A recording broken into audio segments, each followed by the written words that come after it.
नमस्कार। लघु कथा एक उर्वर कथा विधा है।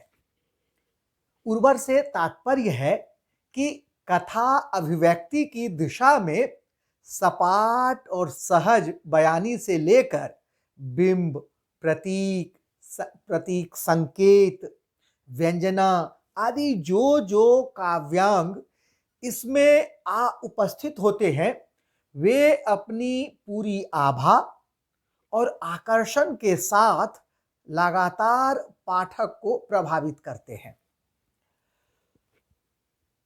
आमतौर पर कहा जाता है कि आधुनिक कविता और चित्रकला में प्रयुक्त आधुनिक भावबोध और अमूर्त प्रतिबिंबन ने आम पाठकों को उनसे लगभग विलग कर दिया है। परंतु ये हैरानी की बात है या लघु कथा की शक्ति की बात है कि आधुनिक भावबोध के कथानक शिल्प, शैली और कथा भंगिमा को अपनाने के बाद भी लघु कथा हर उम्र और हर बौद्धिक स्तर के पाठकों और आलोचकों के बीच अपने पूर्ववर्ती फ्लेवर और आकर्षण को बनाए रखने में सफल है।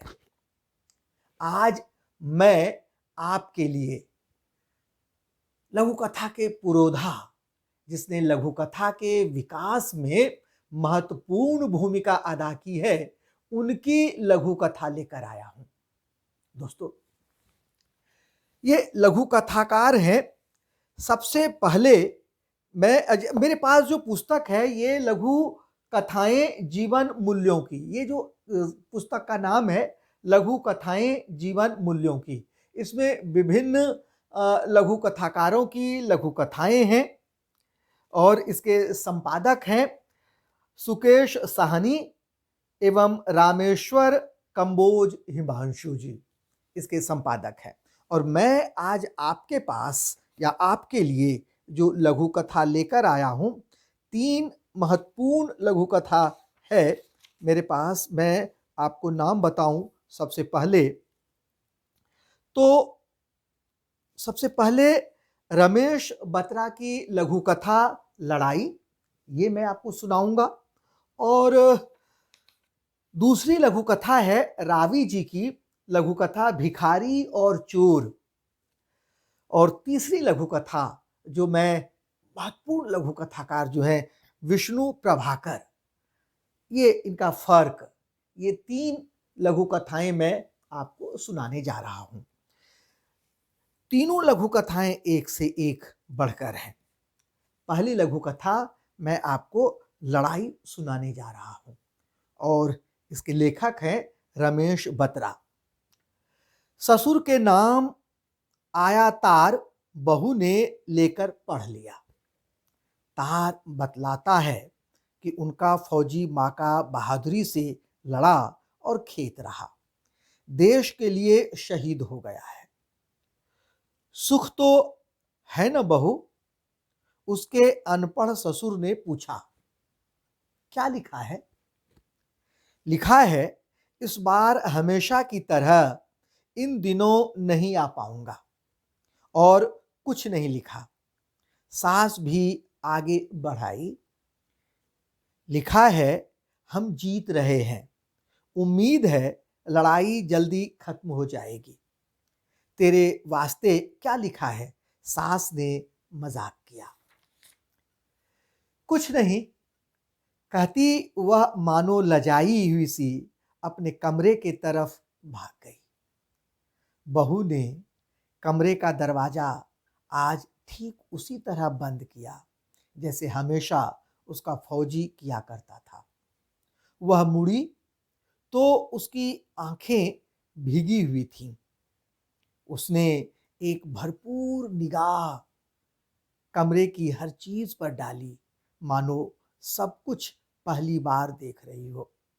अब कौन कौन सी चीज कहाँ चीज काम की नहीं रही, सोचते हुए उसकी निगाह पलंग के सामने वाली दीवार पर टंगी बंदूक पर अटक गई। कुछ क्षण खड़ी वह उसे ताकती रही। फिर उसने बंदूक दीवार पर से उतार ली, उसे खूब साफ करके अलमारी की तरफ बढ़ गई। अलमारी खोलकर उसने एक छोटी सी अटैची निकाली और अपने पहने हुए वस्त्र उतार कर अटैची में रखे और वो जोड़ा पहन लिया जिसमें फौजी ने उसे पहली बार देखा था। सज संवर कर उसने पलंग पर रखी बंदूक उठाई, फिर लेट गई और बंदूक को बगल में लिटाकर उसे चूमते चूमते सो गई। बंदूक को लिटाकर चूमते चूमते सो गई। ये भावपूर्ण लघु कथा। दोस्तों, मैं अब दूसरी लघु कथा रावी जी की कहानी सुनानी, बिल्कुल अलग फ्लेवर की है। भिखारी और चोर शीर्षक है इस लघु कथा के। लेखक है रावी। मेरी वाटिका के द्वार पर वह आया और बोला, बाबूजी, अपनी बगीची से कुछ फूल मुझे ले लेने दीजिए। फटे पुरानों कपड़ों से अस्त व्यस्त रूप में तन ढके उस तरुण बालक को ध्यानपूर्वक देखते हुए मैंने पूछा, तुम कौन हो?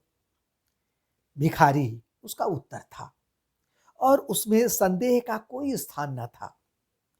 भिखारियों को ऐसी चीज न मांगनी चाहिए।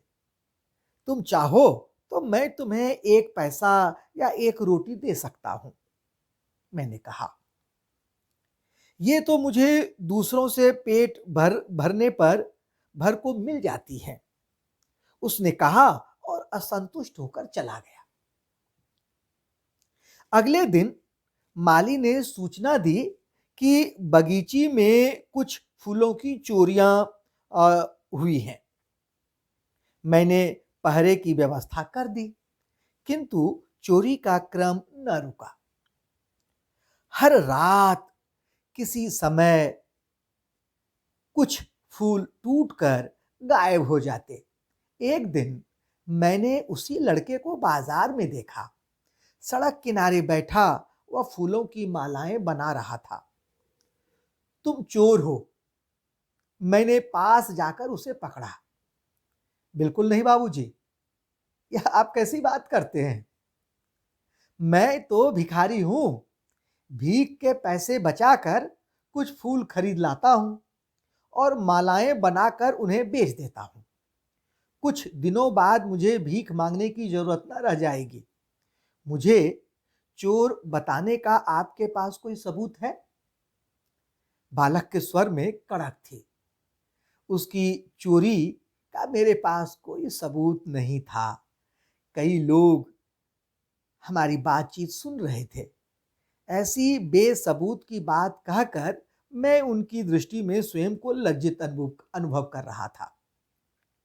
चुप होकर मैं चल दिया। कुछ दूर पहुंचकर मैंने देखा बालक मेरे पीछे आ रहा है। एकांत पाकर उसने मुझे कहा, बाबूजी, मैं हूं तो वही भिखारी और आपकी भीख पर ही पनप रहा हूं। अंतर इतना है कि आप अपने हाथ से उठा कर देते तो दुनिया के सामने भी आपका कृतज्ञ होता, किंतु अब अकृतज्ञ हूं। फूलों की हानि तो मेरे लिए कोई हानि नहीं थी, लेकिन एक बहुत बड़ी वस्तु मेरे हाथ से निकल गई थी और उसमें अपराध मेरा ही था। जी, अपराध मेरा ही था। ये रावी जी की महत्वपूर्ण कहानी है, बहुत ही अनोखी कहानी। और अब जो मैं सुनाने जा रहा हूं, विष्णु प्रभाकर की कहानी फर्क। सुनिए, ये भी अपने आप में अद्भुत कहानी है। जी, शीर्षक है फर्क और लेखक विष्णु प्रभाकर।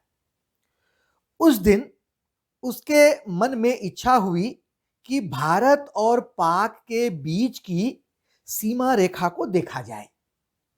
जो कभी एक देश था वह अब दो होकर कैसा लगता है।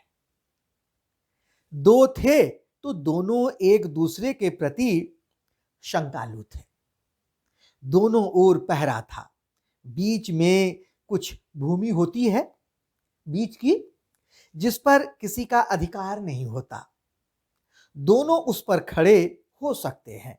वह वहीं खड़ा था, लेकिन अकेला नहीं था। पत्नी थी और थे 18 सशस्त्र सैनिक और उनका कमांडर भी। दूसरे देश के सैनिकों के सामने वे उसे अकेला कैसे छोड़ सकते थे। इतना ही नहीं, कमांडर ने उसके कान में कहा, उधर के सैनिक आपको चाय के लिए बुला सकते हैं, जाइएगा नहीं, पता नहीं क्या हो जाए। आपकी पत्नी साथ में है और फिर कल हमने उनके 6 तस्कर मार डाले थे। उसने उत्तर दिया, जी नहीं, मैं उधर कैसे जा सकता हूं। और मन ही मन कहा, मुझे आप इतना मूर्ख कैसे समझते हैं। मैं इंसान हूं, अपने पराये में भेद करना जानता हूं। इतना विवेक मुझ में है। वह यह सब सोच ही रहा था कि सचमुच उधर के सैनिक वहां आ पहुंचे। रोबीले पठान थे। बड़े तपाक के साथ हाथ मिलाया। उस दिन ईद थी। उसने उन्हें मुबारकबाद कहा। बड़ी गर्मजोशी से हाथ मिलाया और बड़ी गर्मजोशी के साथ एक बार फिर हाथ मिलाकर वे बोले, इधर तशरीफ लाइए, हम लोगों के साथ एक प्याला चाय पीजिए। इसका उत्तर उसके पास तैयार था। अत्यंत विनम्रता से मुस्कुराकर उसने कहा, बहुत बहुत शुक्रिया, बड़ी खुशी होती आपके साथ बैठकर, लेकिन मुझे आज ही लौटना है और वक्त बहुत कम है। आप आज तो माफी चाहता हूं। इसी प्रकार शिष्टाचार की कुछ बातें हुई कि पाकिस्तान की ओर से कुलांचे भरता हुआ बकरियों का एक दल उनके पास से गुजरा और भारत की सीमा में दाखिल हो गया। एक साथ सबने उनकी ओर देखा। एक क्षण बाद उसने पूछा, ये आपकी हैं? उनमें से एक सैनिक ने गहरी मुस्कुराहट के साथ उत्तर दिया, जी हां, हमारी हैं। जानवर हैं, फर्क करना नहीं जानते। जानवर हैं, फर्क करना नहीं जानते। ये तीनों लघु कथाएं मैंने आपको सुनाई। तीनों बिल्कुल अलग फ्लेवर के थे और तीनों एक से एक बढ़कर लघु कथाएं थी। ऐसी लघु कथा जो वर्षों वर्षों दिलों में बनी रहती है, अपनी याद बनाए रखती है। और इस लघु इन लघु कथाओं के बारे में मैं विशेष कुछ टिप्पणी नहीं करूँगा। आप खुद श्रोता हैं, आप खुद टिप्पणी कीजिए।